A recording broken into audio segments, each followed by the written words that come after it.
specific emblematic of the country in Africa that profit more than carbon credit any other country in Africa, Gabon. And I think that they implemented that policy that they get more than 2 billion from Denmark because they buy carbon credits.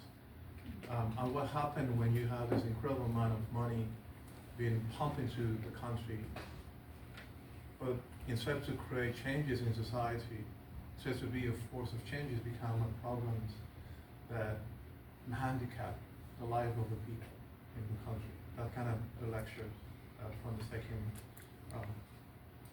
The third of the lecture was about war. And by accident, when I was 17, I was drafted in the army. And I went to fight in Angola through an invisible enemy. I couldn't understand it. I was in the middle of art school. And one day, the next day, I was in the army, specifically in a special force, a Russian special force. I used to be made of 11 people. It was a number 11 on that unit. This is 1986. And the third lecture today was about war. How somehow our awareness of Africa today, we cannot escape from news about war. But not just the war today, also the war from the past. And it somehow felt today that our remembering of the past and wars in the past is something that is haunting us. And that was the title of the lecture. Now we cannot escape the damage from the past.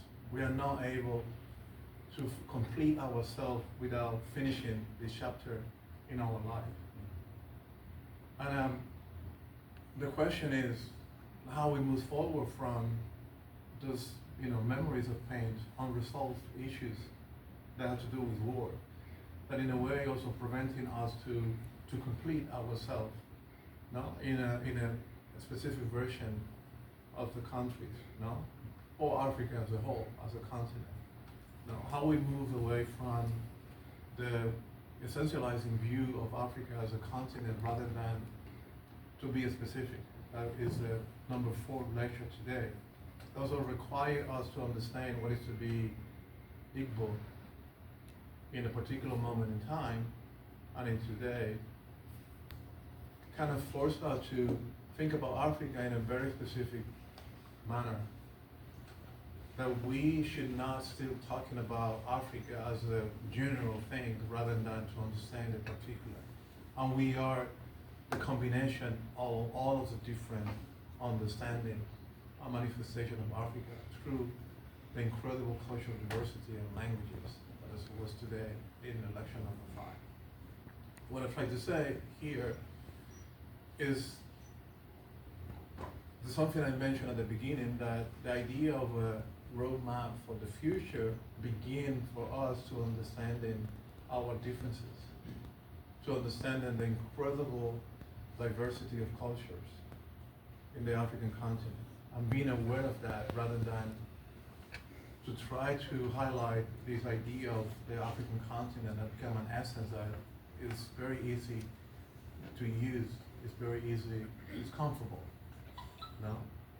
But what made our asset we have as citizens of the continent or the African diaspora is our diversity, is what makes us powerful. And our different understanding of being a human, our religion, our tradition, our custom, that kind of highlight through the performance and the end. If it is a way in which we can mitigate all of the problems that we confronted today, and we know the problem will get worse because the problems that are, reappearing in less than 24 hours. What is the future in which we want to make for us? How we can fight back into the predicaments in which we are living today, rather than to sit and being passive about our powerless conditions, that we have something that works more than anything else: culture. Culture is the most powerful tool we have to fight back. And today, this event proves that culture is our best asset in fighting back, and also protecting us, protecting this integrity I mentioned before, this honor and responsibility for our own history and the people we come from. Thank you very much. Thank you.